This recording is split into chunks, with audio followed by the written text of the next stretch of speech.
guys, Samantha from JSMA Tutorials here, and today I'm going to show you a fun way to include embossing powder in your polymer clay projects.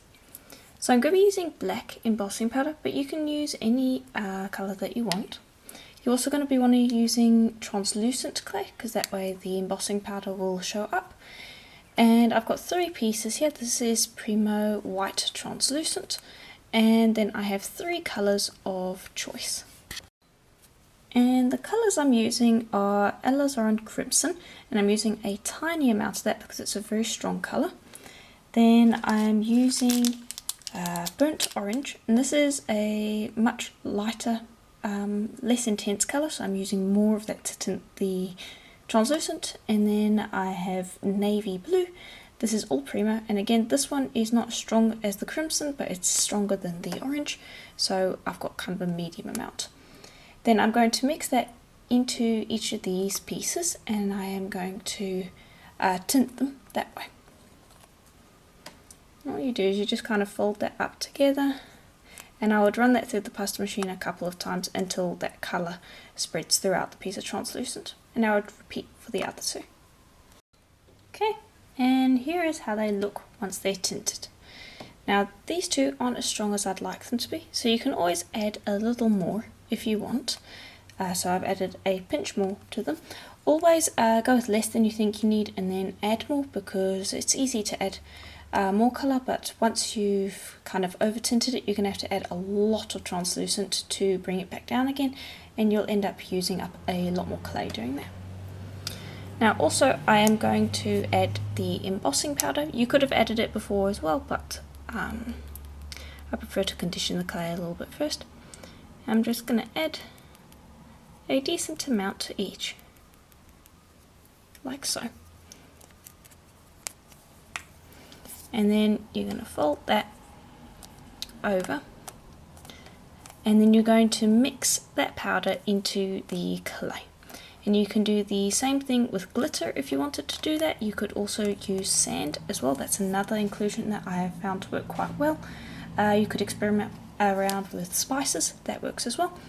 But whatever inclusion you choose, mix it through so that it's completely incorporated into the clay.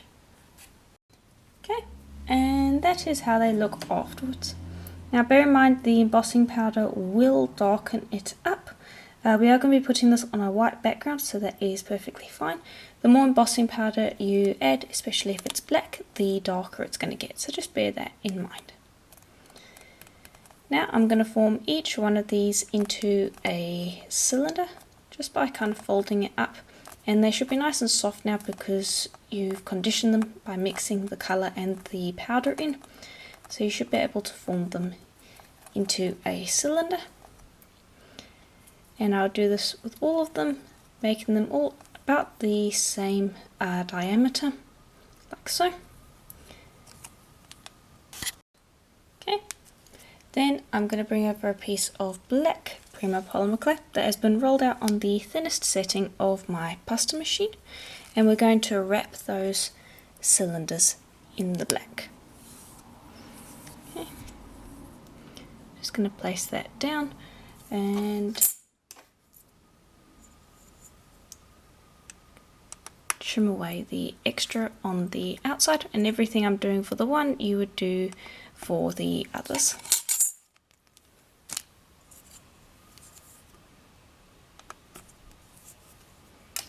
Okay.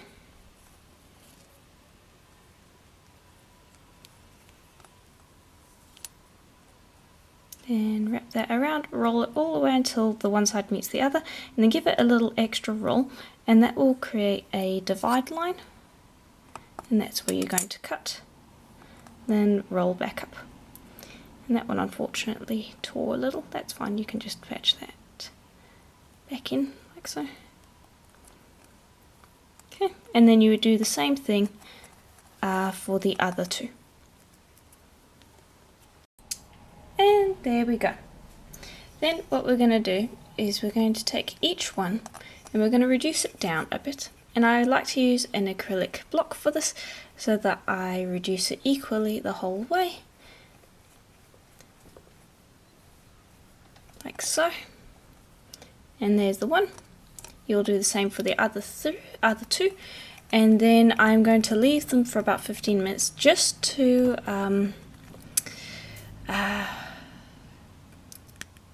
just so that they can rest, because it's quite warm where I am right now and they're really soft, and when I cut the cane slices I don't want them to just distort completely, so I want the canes to just firm up a little bit. To speed up that process, you can also pop them into the freezer or the fridge. Okay, so I've left them for a little bit. I also cut the canes in half and reduced them down again so that we've got two sizes for each colour. I also have a sheet of Primo white polymer clay rolled out on the thickest setting, ready for our colours. You also want to prepare what shape you're going to be using. This is the one that I am going to be using. And what I will do beforehand, because I don't want to waste clay, so I'm going to cut this in half, and we're going to work with one half at a time and trim away as much extra clay as you can while leaving a comfortable amount to work with.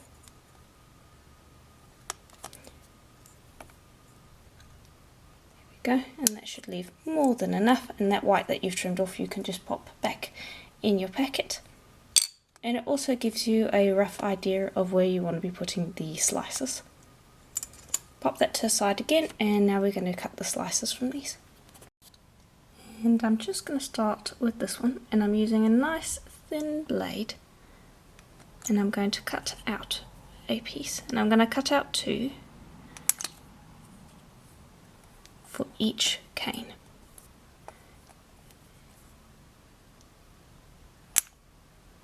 And you should be able to get nice thin slices with relatively small amounts of distortion because you let them rest for a bit. And the longer you let them rest, the firmer they will become, to the point where if you leave them for a couple of days they will actually be a bit too firm. So you want to use these canes, or you want to use canes in general, I find, relatively soon after making them, otherwise they seize up a bit and you need to kind of re-roll them around and make them soft again. But anyway, you're going to cut two from each size, like so. There we go. Then I'm going to grab our piece of clay, just go pop that down, and I like to burnish it onto the paper or the tile that I'm working on, just so that it sticks and isn't going to move around. And because we're going to be burnishing those cane slices on, I also am going to take the cutter I'm going to use and very lightly press an imprint into the clay. I'm pretty sure the camera can pick up there, and that will help me really know where I am supposed to be putting the slices. I'm just going to lay those down like so, and I'm not going to stick them onto the surface yet. I'm just simply placing them, and it's more so that I can see where they are placed and whether I like where they are or not.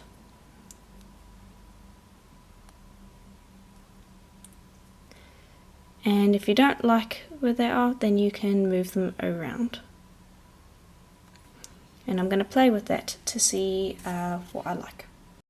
Okay, and I've just played around with how it looked. Then I took the other piece of white and made essentially a mirror image of what it looks like.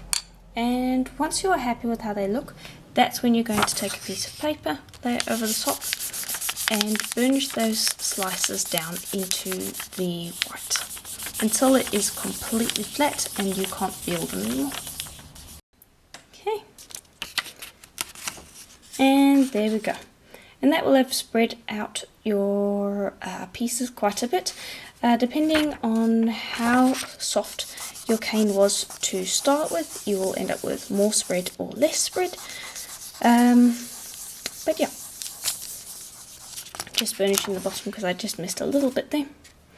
Then I'm going to take this and I'm going to choose a nice spot, and I don't want the clay to stick in the cutter, so generally speaking I will cut halfway, and also it gives you a chance to see really how it's going to look, and then I will continue to cut the rest of the way, and that prevents it from sticking in the cutter.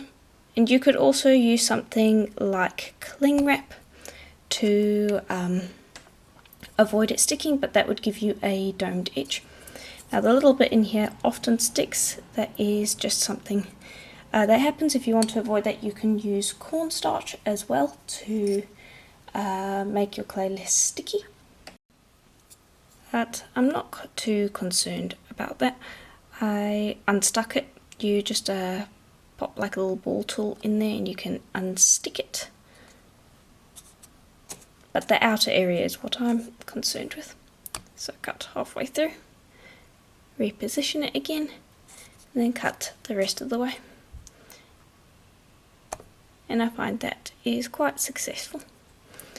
Okay, and we are going to be giving these a thorough sand, so a lot of this really dark black border is going to get trimmed down through the sanding, so don't worry too much about that. Yeah, there we go. Just lift that away, and they are quite cute. I really am quite happy with how they turned out.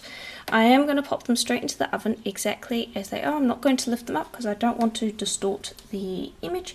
I'm going to bake those for a full hour at pretty much recommended temperature. You should find that the colour clears up a little bit because it's on a white background. I am assuming that it's going to get lighter. Sometimes it gets darker, but it should get lighter. We'll see. Sometimes translucent is a little unpredictable. If you really want a specific colour, then I would recommend taking a little piece, like a little offcut, popping out a little bit of white and test baking it before baking your full pieces, but I'm not looking for an exact specific colour, so we'll see how it looks once it's baked. Okay, and here they are out of the oven once they have finished cooling. Now the backs need to be cleaned up, and that's fine because we're going to be sanding them. The fronts also, we're going to end up sanding them. And they haven't gotten darker, but they've cleared up, so it looks like they've gotten darker, but the colour really has...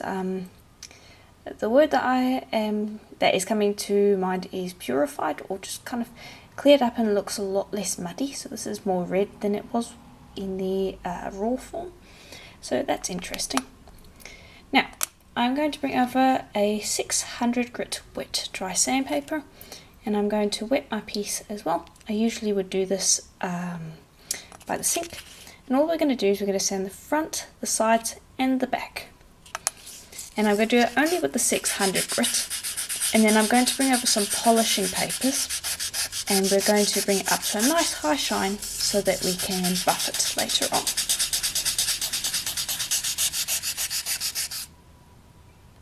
Okay, and then once you've sanded them, bring over some polishing papers, and what they're going to do is they're going to take it from a really matte finish to a quite a higher polish. It's difficult to show because it's not quite catching the light, but you'll be able to feel the difference.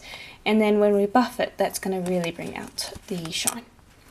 And these are the polishing papers. I'm going to skip the first two grits because we've already sanded this with a wet dry sandpaper. That is a 600 grit. And I'm simply going to sand the front, like so, and sand the back. And the front and back are completely flat, so it's okay to just do it exactly like that. And it should be really nice and quick to do, because you should have done most of the sanding, getting rid of all of the stuff that you don't want on the piece with the wet dry sandpaper. And that's why I do it, because you can do it in a sink of water, that way you're trapping all of the particles. This is more just a quick polish up before bringing over a way to buff it. Yeah, just go through them like so. This is the last one. And there we go. Now hopefully, there we go, that catches the light a little bit. And now we're going to buff them. And I'm going to be using a Dremel tool with a cotton buffing tool, and just hold these, and we're just going to buff them lightly. This does make a little bit of noise, so just you might want to turn the sound down a little bit.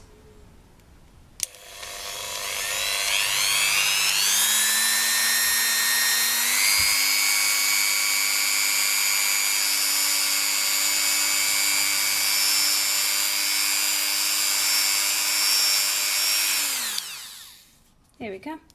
And that should have just brought up a little bit of a higher sheen.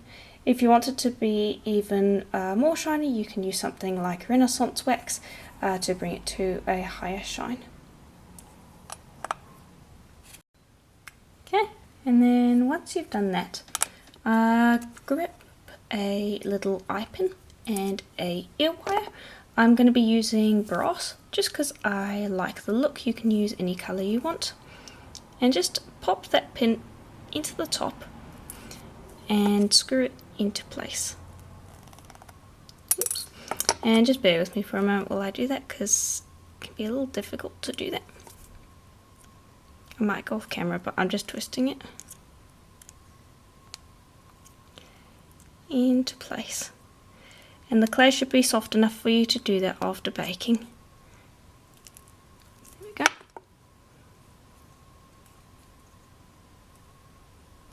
There we go. Then grab your ear wire of choice, just open up the loop,